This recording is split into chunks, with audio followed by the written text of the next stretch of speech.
السلام علیکم ورحمۃ اللہ وبرکاتہ۔ الحمدللہ کفا وسلام علی عبادہ الذین اصطفیٰ اما بعد۔ محترم سامعین کرام، اس سے پہلے درس میں ہم نے سونے کے سلسلے میں 9 آداب معلوم کیے۔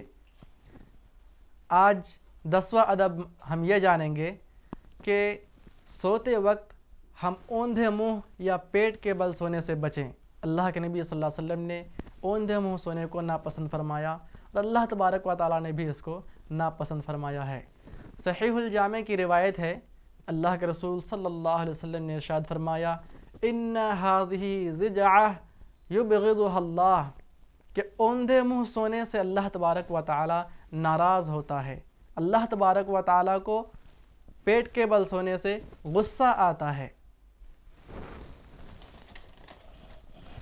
اور اسی مناسبت سے ایک دوسری روایت ملتی ہے کہ رأى رسول اللہ صلی اللہ علیہ وسلم رجلا مضطجعا على بطنه، اللہ کے رسول صلی اللہ علیہ وسلم نے ایک شخص کو پیٹ کے بل اوندھے منہ سوتے ہوئے دیکھا تو اللہ کے نبی صلی اللہ علیہ وسلم نے فرمایا ان هذه ضجعہ لا يحبها اللہ۔ یہ ترمذی کی روایت ہے کہ اللہ تبارک و تعالی اس طرح اوندھے منہ سونے کو پسند نہیں کرتا ہے۔ پیٹ کے بل سونے کو اللہ تبارک و تعالی پسند نہیں کرتا ہے۔ اور اسی مناسبت سے ابن ماجہ کی ایک اور روایت ملتی ہے، حضرت ابو ذر غفاری رضی اللہ تعالیٰ عنہ فرماتے ہیں کہ ایک مرتبہ اللہ کے رسول صلی اللہ علیہ وسلم میرے پاس سے اس حال میں گزرے کہ انا مضطجع علی بطنی، کہ میں پیٹ کے بل سو رہا تھا، اوندھے منہ سو رہا تھا۔ فرکضنی، تو اللہ کے رسول صلی اللہ علیہ وسلم نے پیر سے ٹھوکر مارا، پیر سے اشارہ کیا اور فرمایا کہ یا جنیدب انما هذه ضجعہ اہل النار، کہ اے جنیدب یہ پیٹ کے بل سونا، یہ اوندھے منہ سونا، یہ جہنمیوں کے سونے کا انداز ہے۔ پیٹ کے بل سونا یہ جہنمیوں کے سونے کا طریقہ ہے۔ تو اس سلسلے میں یعنی اوندھے منہ سونے، پیٹ کے بل سونے کے سلسلے میں اللہ کے نبی صلی اللہ علیہ وسلم نے ہمیں 3 باتیں بتائی ہے۔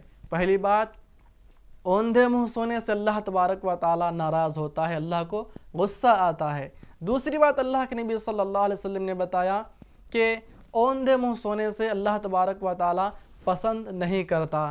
اور تیسری بات اللہ کے نبی صلی اللہ علیہ وسلم نے ہمیں یہ بتائی کہ یہ اوندھے منہ سونا، پیٹ کے بل سونا، یہ جہنمیوں کے سونے کا انداز ہے۔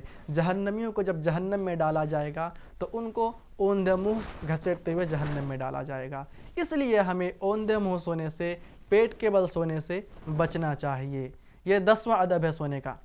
اور اس سلسلے میں 11واں ادب یہ ہے کہ کبھی کبھی ایسا بھی ہوتا ہے کہ جب ہم سو رہے ہوتے ہیں تو پھر سوتے سوتے کوئی خواب ہمیں نظر آ رہا ہوتا ہے، اور وہ خواب 2 قسم کے ہوتے ہیں، کبھی کوئی خواب اچھا بھی ہوتا ہے اور کبھی خواب برا بھی ہوتا ہے۔ اگر اچھا خواب ہمیں نظر آئے تو اس سلسلے میں اللہ کے نبی صلی اللہ علیہ وسلم نے ہمیں 2 باتیں بتائی ہے، 2 چیزوں کی تعلیم دی ہے۔ پہلی بات، جب ہم کوئی اچھا خواب دیکھیں فَلْيَحْمَدِ اللَّهِ، تو اس پر ہم اللہ تبارک و تعالیٰ کی پاکیزگی بیان کریں، اللہ کی حمد بیان کریں، اللہ کا شکر ادا کریں۔ اور دوسرا عمل جو اللہ کے نبی صلی اللہ علیہ وسلم نے ہمیں کرنے کا حکم دیا ہے وہ یہ ہے کہ اگر ہم اس اچھے خواب کو کسی کو بتانا چاہیں تو صرف ایسے شخص کو بتائیں جو ہمارا خیر خواہ ہو، جو ہمارے حق میں بھلائی چاہنے والا ہو، جو ہمارے حق میں اچھائی چاہنے والا ہو۔ ایسا شخص جو ہمیں دیکھ کر کے حسد کرے، جو ہمیں دیکھ کر کے جلے، جو کبھی ہماری ترقی نہ چاہتا ہو، کبھی ہماری بھلائی نہ چاہتا ہو، ایسے شخص کو یہ خواب نہ بتائیں۔ 2 باتیں، پہلی بات اللہ کا شکر ادا کریں، اس کی پاکیزگی بیان کریں۔ دوسری بات، اگر ہم یہ اچھا خواب کسی کو بتانا چاہیں تو صرف اپنے خیر خواہ کو، اپنی بھلائی اور اپنی اچھائی چاہنے والوں کو بتائیں۔ اور اگر ہمارا خواب یہ برا ہو، اگر ہمیں کوئی برا خواب نظر آئے تو اللہ کے نبی صلی اللہ علیہ وسلم نے ہمیں 4 باتیں بتائی ہے۔ پہلی بات، جب ہم کوئی برا خواب دیکھیں تو سب سے پہلے اللہ تبارک و تعالیٰ کی پناہ مانگیں کہ اعوذ باللہ من الشیطان الرجیم پڑھیں۔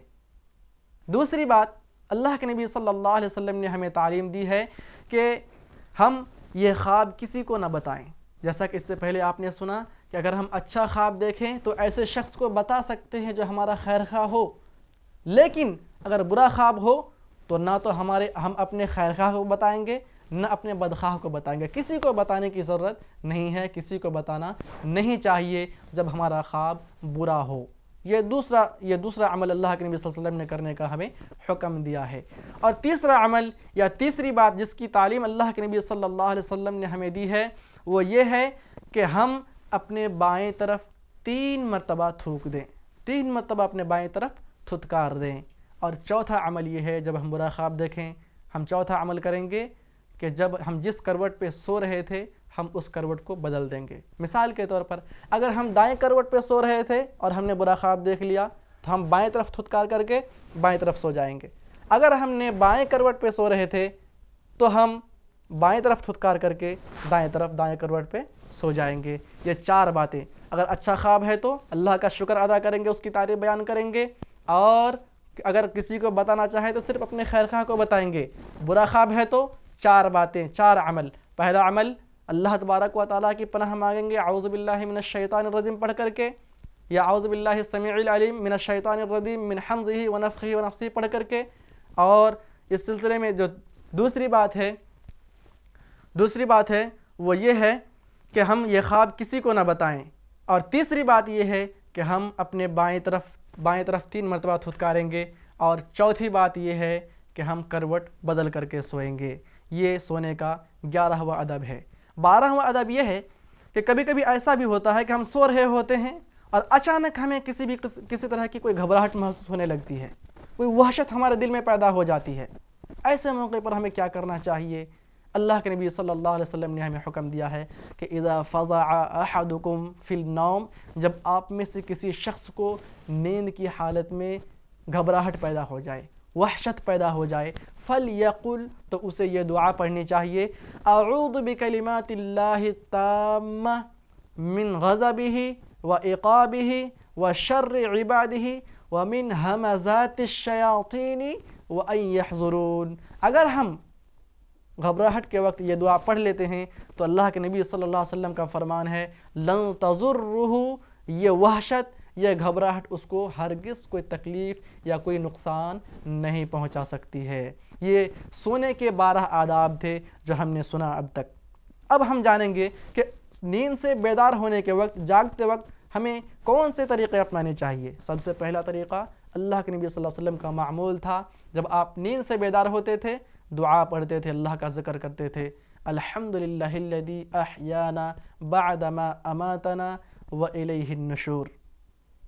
اور اس سلسلے میں ایک اور روایت ملتی ہے کہ اللہ کے نبی صلی اللہ علیہ وسلم کا فرمان ہے اذا استيقظ احدکم من منامہ, جب آپ میں سے کوئی شخص نیند سے بیدار ہو, فتوضا, اور منہ ہاتھ دھوئے یا وضو کرے, تو اسے فلیستنصر, اسے اپنے ناک 3 مرتبہ ثلاثاً 3 مرتبہ صاف کر لینی چاہیے. اچھی طرح سے اپنی ناک کو جھاڑ لینی چاہیے 3 مرتبہ. کیوں؟ اس لیے کہ فإن الشیطان یبیت علی خیشومہ, کہ شیطان اس کے ناک میں رات گزار رہا ہوتا ہے. اس لیے ہمیں چاہیے کہ جب ہم نیند سے بیدار ہوں پہلے اللہ کا ذکر کریں, پھر اچھی طرح وضو کر لیا کریں یا منہ ہاتھ دھو لیں کم سے کم, اور اپنے ناک کو اچھی طرح صاف کر لیں. اور اسی مناسبت سے نبی کریم صلی اللہ علیہ وسلم کی ایک تیسری تعلیم بھی ملتی ہے. اللہ کے نبی صلی اللہ علیہ وسلم کا فرمان ہے جب آپ میں سے کوئی شخص سو جاتا ہے تو شیطان اس کے سر پر 3 گانٹھ باندھ دیتا ہے, 3 گرہ باندھ دیتا ہے, اور پھر وہ کہتا ہے کہ تمہارے لیے رات لمبی ہے, تم سو جاؤ, فرقد, سو جاؤ آرام سے. اللہ کے نبی صلی اللہ علیہ وسلم نے ان گرہوں کو, ان گانٹھوں کو کھولنے کا طریقہ بتا دیا. ہم کیسے ان گرہوں سے, شیطان کے ان 3 گانٹھ سے بچ سکتے ہیں. اللہ کے نبی صلی اللہ علیہ وسلم کا فرمان ہے فَإِنِ اسْتَيْقَظَ فَذَكَرَ اللَّهِ إِنْ حَلَّتْ عُقْدَةٌ, جب بیدار ہو اور پھر اللہ تبارک و تعالیٰ کا ذکر کرے, یعنی نیند سے بیدار ہونے جاگنے کی دعا پڑھ لے الحمدللہ الذی احیانا بعدما اماتنا والیہ النشور. اللہ کے نبی نے فرمایا ان حلت عقدہ, ایک گرہ کھل جاتا ہے, ایک گانٹھ کھل جاتی ہے. اور پھر وَإِذَا تَوَضَّعَ, جب وضو بنا لے, اللہ کے نبی صلی اللہ علیہ وسلم نے فرمایا ان حلت عقدہ, پھر دوسرا گرہ بھی کھل جاتا ہے, دوسرے گانٹھ بھی کھل جاتی ہے. پھر اللہ کے نبی صلی اللہ علیہ وسلم نے فرمایا وَإِذَا صَلَّى, جب وہ آدمی نماز پڑھ لے ان حلت عقدہ, پھر تیسرا گرہ بھی کھل جاتا ہے۔ تو اللہ کے نبی صلی اللہ علیہ وسلم نے شیطان کے اس گرہ کو کھلنے کا آسان طریقہ بتا دیا۔ جب ہم اللہ کا ذکر کریں گے، نیند سے جاگنے کی، بیدار ہونے کی دعا پڑھیں گے، ایک گرہ کھل جائے گا۔ دوسری بات اللہ کے نبی نے بتائی، جب ہم وضو کریں گے دوسرا گرہ کھل جائے گا، پھر جب ہم نماز پڑھیں گے تو پھر تیسرا گرہ بھی کھل جائے گا۔ اللہ کے نبی صلی اللہ علیہ وسلم نے واضح طور پر ہمیں شیطان کے ان گرہوں کو کھولنے کا انداز اور طریقہ بتا دیا ہے۔ اب سوال یہ ہے کہ کچھ لوگ یہ سوال کرتے ہیں کہ جب اللہ کے نبی صلی اللہ علیہ وسلم نے بتایا کہ اگر ہم اذکار پڑھ کر کے سوئیں گے تو ہم شیطان سے محفوظ رہ کر کے سوئیں گے، تو پھر شیطان ہمارے سر کے اوپر یہ 3 گانٹھ کیسے باندھ سکتے ہیں؟ اس سلسلے میں علماء کرام کا بیان ہے کہ شیطان کا جو یہ گانٹھ باندھنے کا، گرہ باندھنے کا ذکر ہے، یہ لفظی ہے کچھ علماء کے نزدیک، اور کچھ علماء کے نزدیک معنوی ہے۔ یعنی شیطان حقیقت میں گانٹھ باندھ دیتا ہے، اور اس کے کھولنے کا طریقہ جو اللہ کے نبی صلی اللہ علیہ وسلم نے بتایا ہے۔ اور معنوی کچھ علماء کرام کہتے ہیں کہ نہیں، یہاں شیطان کے گرہ باندھنے سے مراد معنوی گرہ باندھنا ہے، معنوی گانٹھ باندھنا ہے۔ یعنی ان کے دل میں یہ وسوسہ پیدا کر دیتا ہے کہ بالکل آپ کے لیے رات لمبی ہے اور آپ دیر تک سو جائیے، یہ معنوی گرہ باندھنا ہے۔ اور اس سلسلے میں بعض علماء کرام کا کہنا یہ ہے کہ جب انسان سو جاتا ہے تو یہاں پر جو شیطان کے گرہ باندھنے کا ذکر ہے یہ عمومی طور پر ہے۔ یعنی اگر کوئی شخص دعا پڑھ کر کے سوتا ہے تو جو لوگ دعا پڑھ کر کے سوتے ہیں وہ لوگ شیطان سے بچ جاتے ہیں، شیطان کے ان گرہ باندھنے سے بچ جاتے ہیں۔ اور جہاں تک نبی کا یہ فرمان ہے کہ جو انسان سوتا ہے تو شیطان اس کے سر پہ 3 گرہ باندھ دیتے ہیں، تو یہ ان لوگوں کے لیے ہے جو لوگ بغیر دعا پڑھ کر کے سوتے ہیں۔ اس لیے ہمیں چاہیے کہ ہم سونے سے پہلے ان اذکار کا خصوصی طور پر دھیان رکھیں تاکہ ہم اپنے آپ کو شیطان کے وسوسوں سے، شیطانی حملے سے اور دیگر زہریلے سانپ بچھو، ہر قسم کے موذی چیزوں سے، کیڑے مکوڑے سے، جانوروں سے ہم اپنے آپ کو حفاظت کر سکیں، ہم اپنے آپ کو بچا سکیں۔ اللہ تبارک و تعالیٰ سے دعا ہے کہ اللہ تبارک و تعالیٰ ہمیں اپنی زندگی میں ان دعاؤں کو نافذ کرنے اور روزمرہ کے عمل میں لانے کی توفیق عطا فرمائے۔ آمین، تقبل یا رب العالمین۔ السلام علیکم ورحمۃ اللہ وبرکاتہ۔